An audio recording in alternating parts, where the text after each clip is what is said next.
우리 찬송가 337장 같이 부르겠습니다. 337장입니다.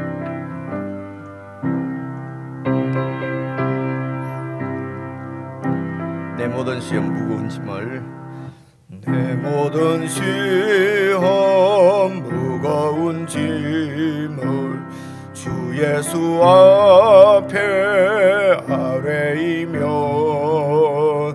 근심에 쌓인 날 돌아보사 내 근심 모두 맡으시네. 무거운 짐을 나 홀로 지고 견디다 못해 쓰러질 때 불쌍히 여겨 구원해 주리. 은혜의 주님 오직 예수. 내 모든 괴로움 닥치는 환난 주 예수 앞에 아뢰이며 주께서 친히 날 구해 주사 넓으신 사랑 베푸시네. 무거운 짐을 나 홀로 지고 견디다 못해 쓰러질 때 불쌍히 여겨 구원해 주리. 은혜의 주님 오직 예수. 내 짐이 무거워질 때 주 예수 앞에 아뢰이며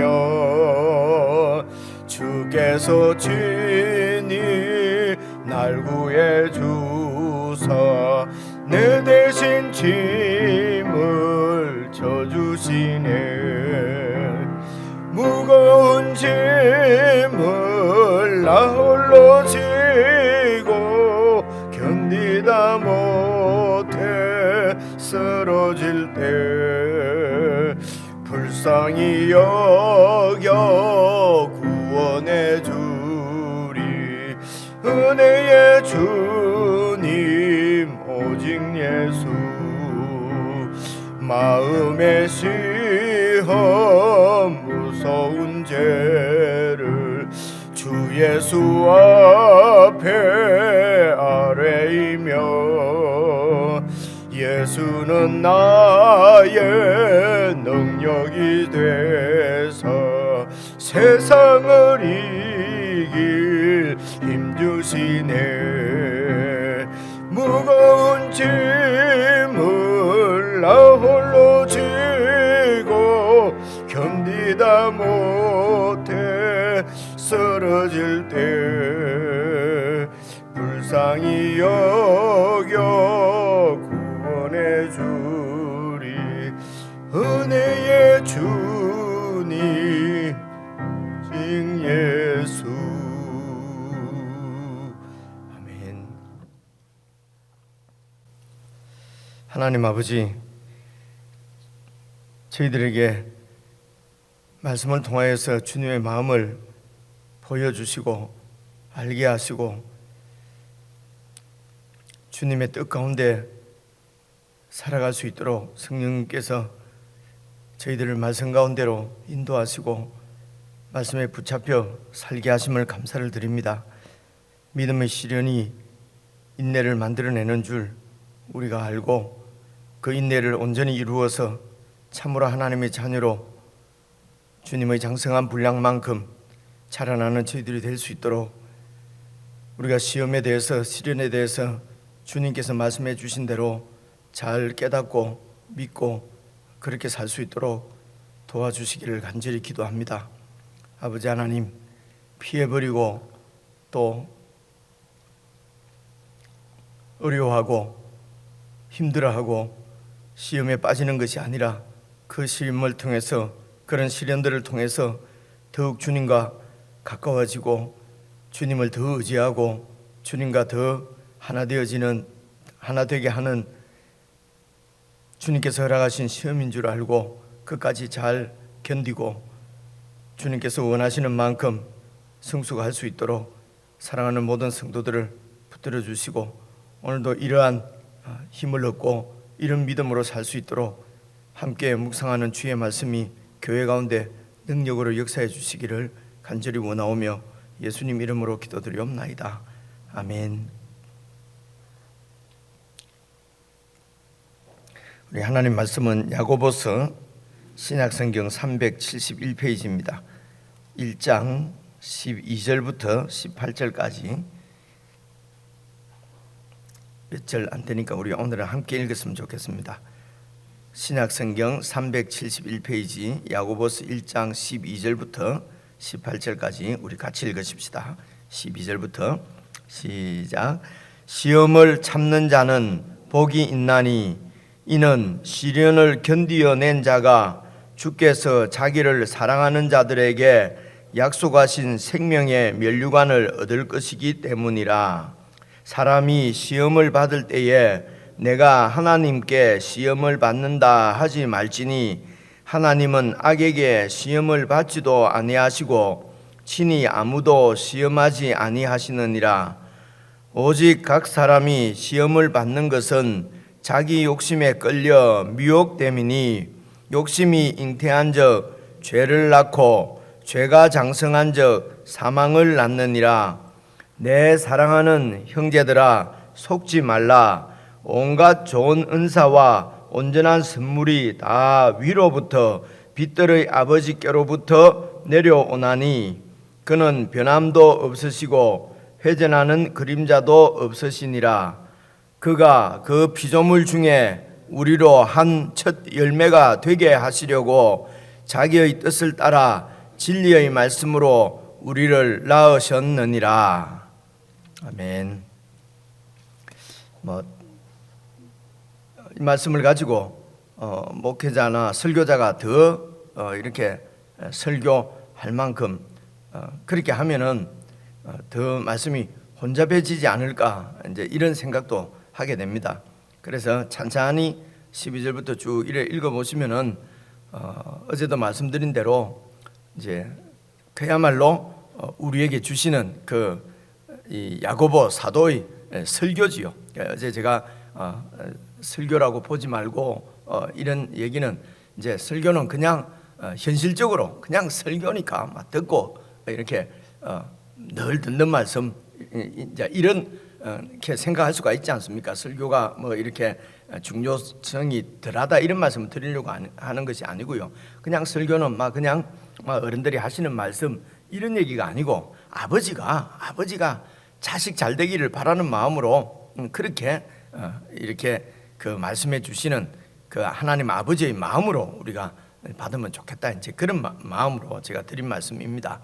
그래서 정말 최고의 그 최상의 설교라고 볼 수가 있지 않겠습니까?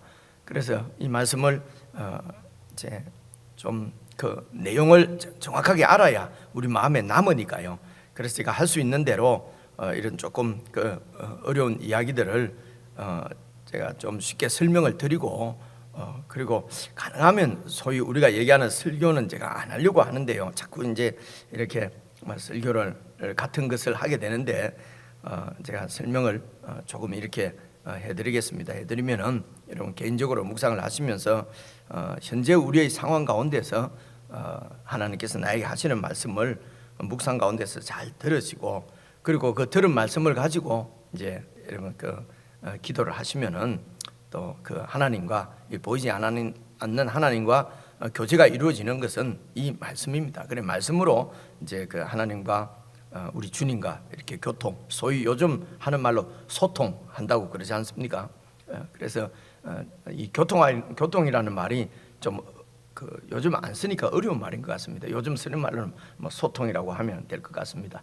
이 소통이 없으니까 사회도 이렇게 어려움을 당하고 그러지 않습니까? 그래서 우리가 예수 믿는 사람들은 예수님과 소통이 첫째적으로는 잘 이렇게 돼야 되는데 그 소통되는 하는 것이 말씀과 기도입니다. 이제 이 정도 말씀을 드리고 12절을 보시면요, 시험을 참는 자가 복이 있다. 이는 시련을 견디어낸 자가 주께서 자기를 사랑하는 자들에게 약속하신 생명의 멸류관을 얻을 것이기 때문이다. 그래서 시험을 참는다는 말은 이제 시련을 견디어 내는 것하고 같은 말씀이지 않습니까? 그래서 시련이 여러분 어제 말씀 1장 3절에 보니까 너희 믿음의 시련이 인내를 만들어낸다. 그래서 이 믿음의 시련, 우리에게 있는 이런 어려움 시련은 이게 믿음의 시련인데, 그래서 인내를 만들어낸다. 그래 인내가 되기 위해서는 12절에 시험을 참아야 되는 거지요.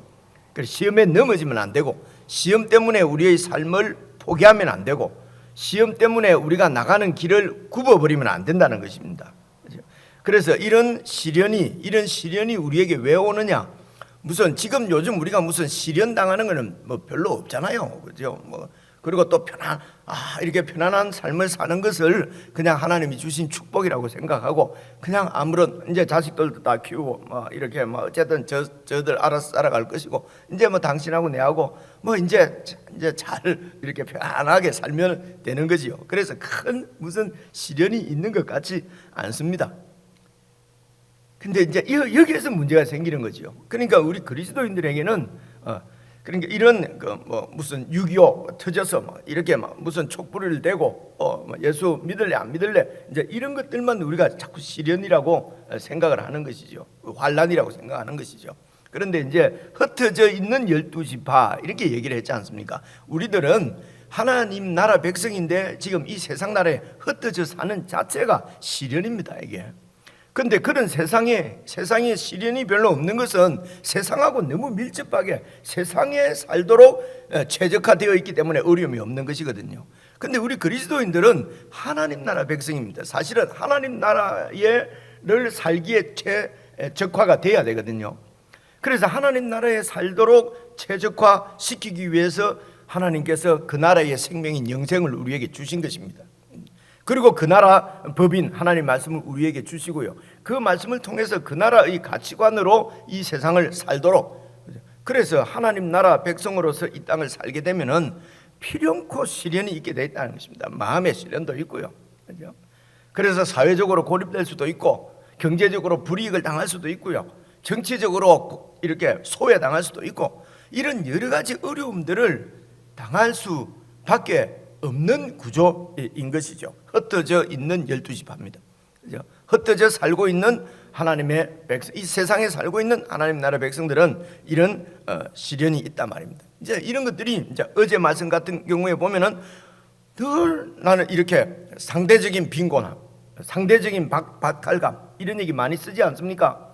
그래서 감히 그냥 제가 이런 새벽 시간에 여러분들과 말씀드리는 것은 우리 그리스도인들에게서 상대적인 박탈감 이런 이야기가 여러분 화제가 되고, 그것이 정말 우리 상대적인 박탈감 때문에 못 살겠다고 하는 것이 우리의 진정한 마음이라면은 생각을 좀 해봐야 되는 거죠, 그죠? 상대적인 박탈감이라는 것은 하나님이 안 계신 없는, 하나님을 무시하는, 하나님이 전혀 없는 사람들이 세상을 보니까 상대적으로 박탈감을 느끼죠. 그런데 이 상대적인 박탈감은 다른 사람하고 비교해서 내가 없는 건데, 이 상대적인 박탈감은 죽을 때까지 여러분 없어지겠습니까? 늘 나와 비교할 상대가, 나보다 많이 가진 자, 나보다 똑똑한 자, 나보다 이렇게 높은 자가 늘 세상에 있는데요, 그죠? 그러니까 최고 1인자가 되지 않으면은 상대적인 박탈감에서 해방될 수가 없는 거지요, 여러분. 안 그렇습니까? 그렇죠? 그래서 최고의 높은 자리, 그 자리는 하나님이 계십니다. 하나님 자리죠. 그래서 인간들이 하나님 자리에 이 상대적인 박탈감을 이걸 채우려고 이런 박탈감이 없이 이런 갈급함을 채워서 만족을 누리려고 하나님 자리를 넘보는 것입니다. 이게 죄인 것을 우리는 잘 알지 않습니까? 그렇죠? 그래서 이런 세상적인 논리를 그대로 그냥 세상에 최적화돼서 산다는 것이죠. 이런 것들도 여러분 이렇게 하나님 앞에 조금 더 부족함이 없게 딱 되지 않을 때까지는 이런 세상과 비교해서 생기는 이런 시련들, 이런 것도 시련이죠, 그죠? 억울하고, 그죠? 이렇게 원수 나를 힘들게 하고 또 나에게 이렇게 상처를 주거나 이제 또 설교를 안 해, 그죠? 이런 여러 가지 이런 것들이 막 계속 불편하게 남아 있지 않습니까? 그죠? 이런 것들도 다 우리가 끝까지 참아야 될 시련이지요. 나는 도저히 이렇게는 못 살겠다. 나도 세상에서 경쟁하고 나도 세상에서 그냥 하나님 말씀대로 하면 도저히 이 땅에서는 높아질 수도 없고 많이 가질 수도 없구나. 그냥 세상 방법으로 한번 살아보겠다. 그리고 하나님의 가치관, 하나님의 말씀을 포기해버리면은 그러면 거기는 생명의 면류관이 없는 거지요. 그죠?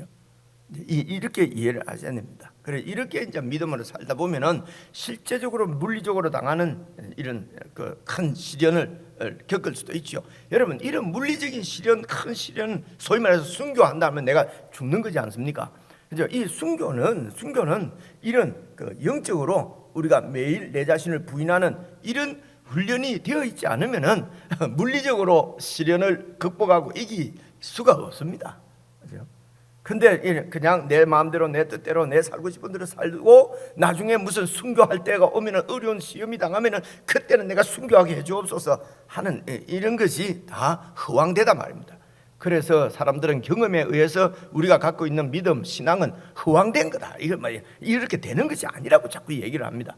여러분 이런 얘기를 듣는 것도 시련입니다. 우리는 하나님 말씀대로 이루어져야 되는데 우리 눈으로 보기에는 하나님 말씀대로 이루어질 것 같지가 않아요. 이게 그러니까 이런 것이 시련이. 그래서 하나님 말씀대로 되는 게 아니구나 라고 마음 먹으면은 이게 시련에 시험에 넘어진 거지요.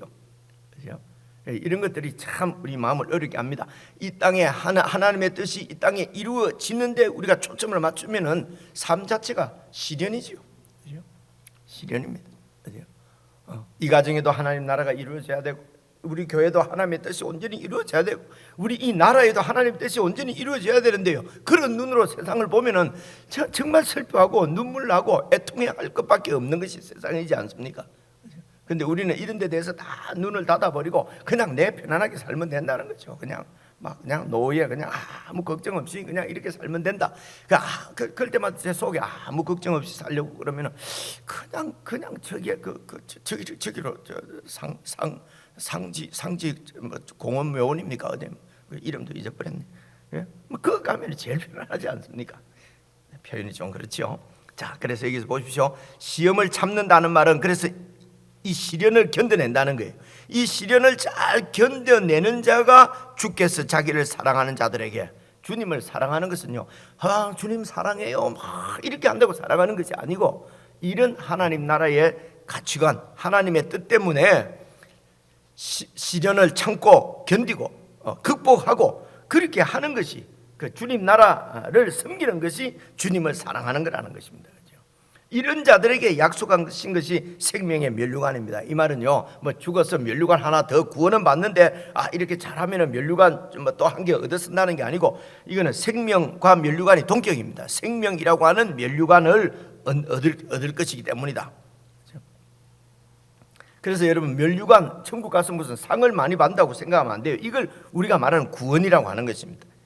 구원을 얻을 것이기 때문에 주님께서 자기를 사랑하는 자, 즉 시련을 극복하고 시련 때문에 넘어지거나 생명을 포기하지 않고 하나님 나라를 포기하지 않고 세상을 이렇게 향해서 나가지 않고 끝까지 견디면은 생명의 면류관을 얻는다, 구원을 받는다는 것입니다. 그러면 이 땅에서도 이미 우리의 받은 구원이 참 감격과 기쁨으로 역사한다는 것입니다. 그렇죠? 그래서 우리가 시차를 두고 하는 것은 이 땅의 공간, 물리적인 세계에 살고 있는 우리이기 때문에 이제 이런 구원을 받았다, 받아가는 것이다, 받을 것이다, 이렇게 과거 구원, 현재 구원 이렇게 얘기하지 않습니까? 그죠? 이런 것을 이렇게 사실은 이게 주님 안에서는 다 하나거든요. 이런 말씀은 이제 그 설명 때문에 이런 말씀을 드렸는데요. 그래서 여기 생명의 면류관은 영생, 구원을 얘기하는 것입니다. 주께서 자기를 사랑하는 자들에게 약속하신 것이 바로 구원입니다. 그래서 그 구원을 우리에게 주셨고 그 구원을 지금도 이루어가고 계시고 이 구원이 이제 완성될 것입니다. 그렇죠? 이러면 또 구원이 불완전하단 말이냐 이렇게가 막 이렇게 논쟁을 벌여요. 이게 논쟁은 정말 쓸데없는 것입니다. 생명의 면류관을 얻을 것이기 때문이다. 주님께서 그렇게 말씀을 하십니다. 생명입니다. 그렇죠? 그래서 끝까지 견뎌내지 못하면 생명을 얻지 못합니다. 이렇게 이해하는 것이 정직한 이해 아니겠습니까? 그렇죠? 그래서 시련은, 우리에게 있는 시련은 극복하라고 주시는 것이다. 이 시련에 대한 우리의 자세입니다. 그래서 시련은 재난이 아니라 시험이라는 것입니다. 시험, 우리를 시험은 업그레이드 시키기 위해서 이렇게 하는 것이 시험이지 않습니까? 그래서 하나님은 아브라함도 시험하시고, 하나님께서는 또 여러 그 하나님의 사람들을 구약성경에 많이 시험하셨어요. 이 말은 다 이렇게 그 시련을 통해서 인내를 만들어내고, 인내를 온전히 이루어서 온전하고 구비해서 조금도 부족함이 없는 하나님의 자녀로 만들어 가시기 위해서 우리를 시험하십니다. 그 시험하시는 도구가 여러분 시련입니다. 시련이거든요. 자, 이 정도 하고요. 그리고 13절 한번 보십시오. 그렇기 때문에 사람이 시험을 받을 때에 내가 하나님께 시험을 받는다 하지 말지니 하나님은 악에게 시험을 받지도 아니하시고 친히 아무도 시험하지 아니하시느니라. 여기 하나님께서는 이제 우리가 시험을 받을 때에 하나님께 시험을 받는다 하지 마라. 하나님은 악에게 시험을 받는 분이 아니죠. 이번에 창조주신데. 그리고 친히 아무도 시험하지 않는다. 아무도 시험하지 않는다. 이제 이런 게 이제 또 다른 데 말씀하고 충돌을 일으키는 거예요.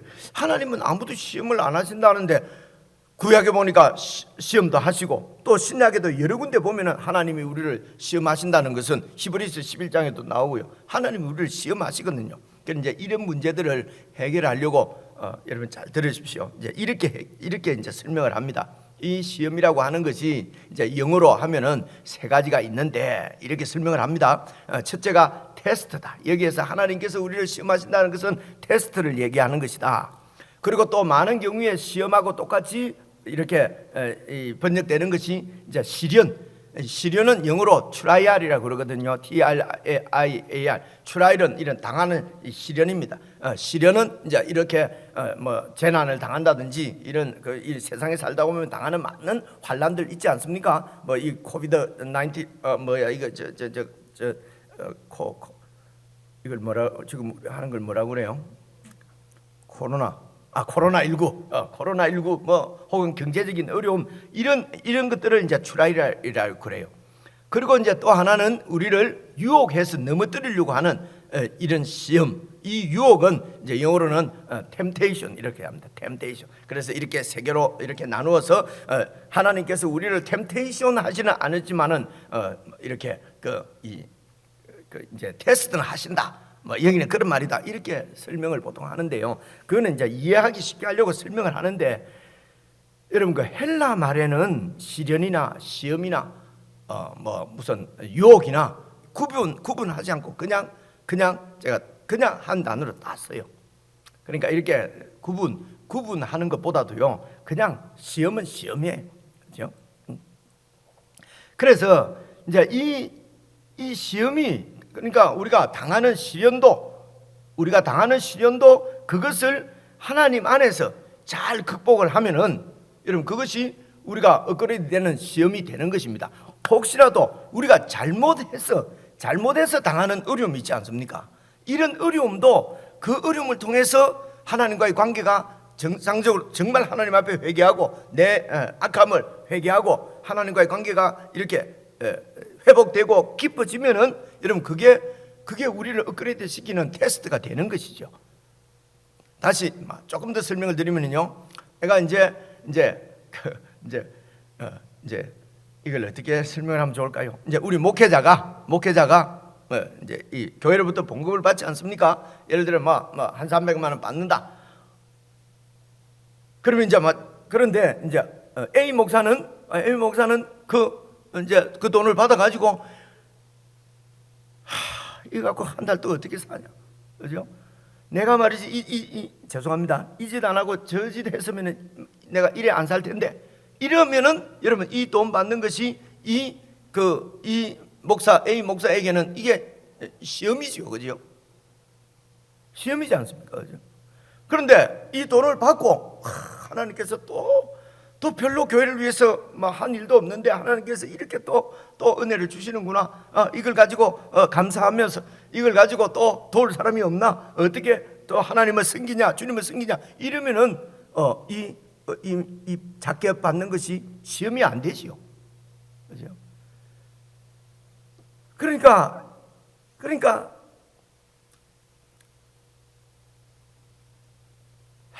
말이 자꾸 길어지려고 해서, 그래서 이것을 세 개로 나누지 말고요, 모든 것이 우리가 어떤 자세를 갖느냐에 따라서 그것이 시험이 되기도 하고 유혹이 되기도 하고 이렇습니다. 어떤 것은 하나님이 주시는 시험이고 어떤 것은 마귀가 주는 유혹이고 이렇게 돼 있는 것이 아니란 말입니다.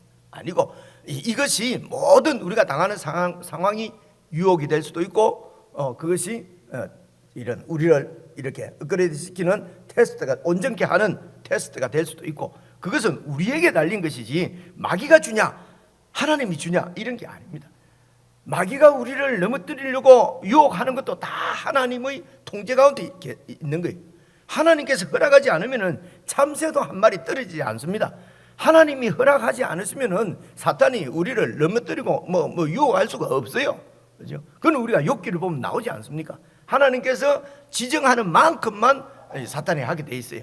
그래서 모든 일은 하나님이 모르는 가운데 이루어지지 않습니다. 하나님께서 다 통제를 하시는 것입니다. 그죠? 그래서 이거는 사탄이 하나님 눈을 싹 피해갖고 우리를 넘어뜨리고 이런 것이 아니라 말입니다. 그래서 사탄이 주는 것은 유혹이고 하나님이 주시는 것은 테스트고 그런 것이 아닙니다. 우리가 어떻게 이걸 재난으로 받고 이걸 우리를 넘어뜨리려고 하는 것으로 이러면 사탄이 주는 거고요. 그 사탄이 주는 것도, 우리를 유혹하는 것도 다 하나님께서 다 우리에게 허락하시는 것입니다. 그러면 모든 시험은 다 하나님이 주시는 것이죠, 사실은. 그죠?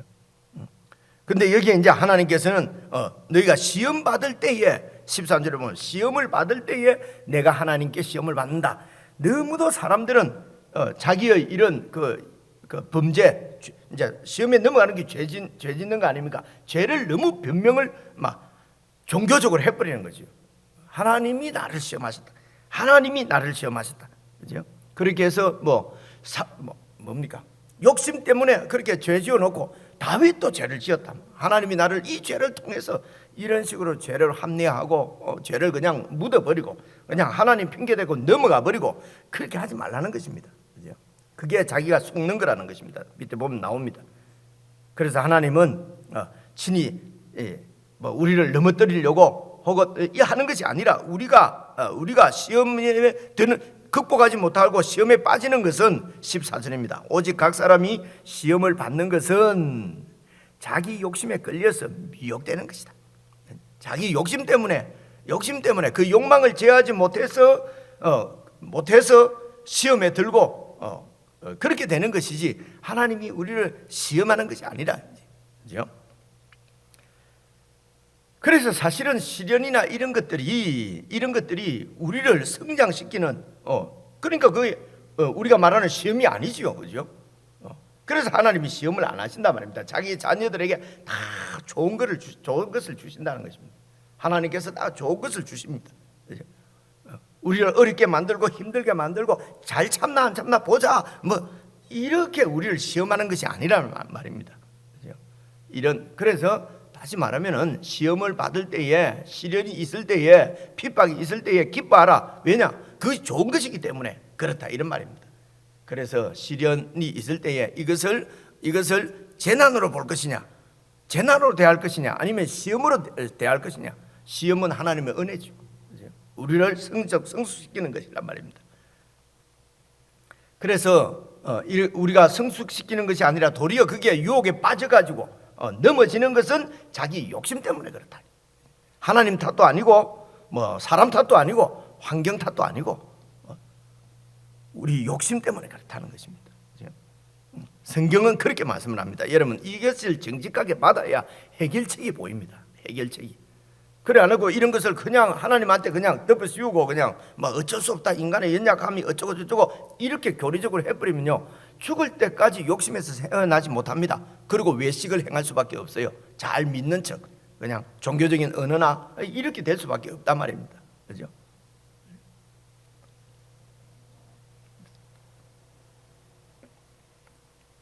그래서 15절에 보면 욕심이 잉태한 적 죄를 낳고 죄가 장성한 적 사망을 낳는다. 문제는 욕심이다. 16절 보십시오. 내 사랑하는 형제들아 속지 말라. 속지 말라. 하나님이 우리를 이렇게 재난을 줘서 우리를 힘들게 하고 그리고 사탄이 힘을 가지고 우리를 미혹시켜서 넘어뜨리고 사회가 어떻게 하고 속지 말라.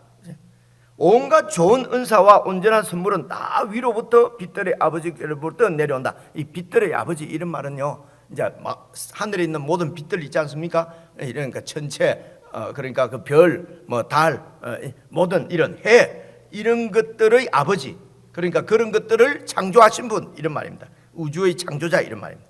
창조주 하나님께로부터 모든 좋은 것이 다 내려옵니다. 그는 변함도 없으시고, 그렇죠? 그것을 어떻게 표현합니까? 회전하는 그림자도 없으시니라.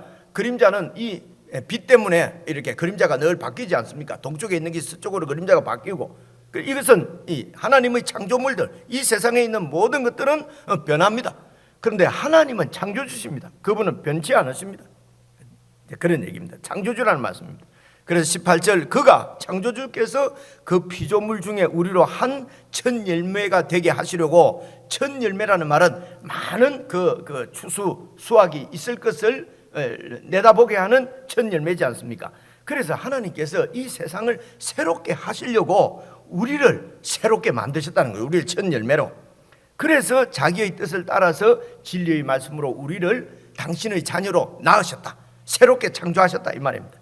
우리를 하나님의 말씀으로 새롭게 창조하신 것은 이 우주를 하나님께서 새롭게 창조할 것을 미리 보여주는 첫 열매라는 것입니다. 그래서 우리는 새로운 피조물, 그래서 새로운 피조물이라고 하는 것입니다. 어떻게 새로운 피조물이 되었습니까? 하나님의 말씀으로 새로운 피조물이 되었습니다. 이 말씀이 이 세상을 창조하신 분입니다. 창조하신 그 분입니다. 이 말씀으로 세상을 창조하신 그분이 우리를 말씀으로 또 이렇게 새롭게 만드신 것은 앞으로 이 우주를 주님의 말씀으로 새롭게 하실 것을 보여주는 첫 열매라는 것이죠. 그래서 새로운 피조물은 이것은 추상적인 것이 아니고 실제적으로 이 땅에 이루어진 하나님의 뜻입니다. 그것이 여러분 새 피조물들의 모임인 이 교회입니다. 그래서 교회는 세상으로부터 완전히 세상과 다른 가치관, 하나님의 통치를 받는, 하나님을 섬기는 새로운 사람으로, 이 새 사람이 바로 예수 그리스도가 그 원형으로 오신 것입니다. 그래서 예수님 안에서 우리는 새 사람이 되고, 그래서 여러분 그 유혹을 이기는 해결책이 뭐냐? 하나님께서 창조주시고 그분이 이렇게 우리를 새롭게 만드셨고 말씀으로, 그래서 계속해서 말씀으로 아버지와 밀접한 관계를 맺어가는, 그래서 하나님 말씀에 대해서 부단한 우리 반응이 이런 하나님과의 교제를 만들어가고, 그것이 우리를 새로운 피조물로 점점 이렇게 세워 가신단 말입니다. 그래서 우리가 있는 곳에 여러분 우리가 새 피조 한 첫 열매이기 때문에, 그래서 내가 있는 곳 교회, 내가 가는 곳 우리 집 가정, 내가 가는 곳 내가 있는 곳 우리 사회 직장, 이런 주의를 하나님께서는 우리를 통해서 또 새롭게 하십니다. 그래서 우리가 첫 열매라는 것입니다. 뜻은 이렇습니다. 그렇게 첫 열매로서 우리가 살 수 있는 것은 여러 가지 시련 가운데서 하나님의 말씀대로 우리가 반응을 하는 것입니다. 이것은 우리를 조금 더 온전하게 구비해서 조금 더 부족함이 없는 하나님의 사람으로 만들어 가시는 하나님이 주시는 좋은 것이구나. 그래서 기뻐하고 감사하고 박해가 있을 때 이런 말씀이 꼭 산성수훈의 예수님의 말씀하고 똑같은 말씀이잖아요. 그렇죠? 그렇습니다. 이게 하나님 말씀의 엄중함입니다. 이게 하나님 말씀의 이런 권위입니다. 그래서 이 말씀을 한 번에 다 읽으려고 하면 생각이 안 날까 봐서 지금 조금씩 우리가 좀 깊이 이렇게 살펴보는 것이거든요.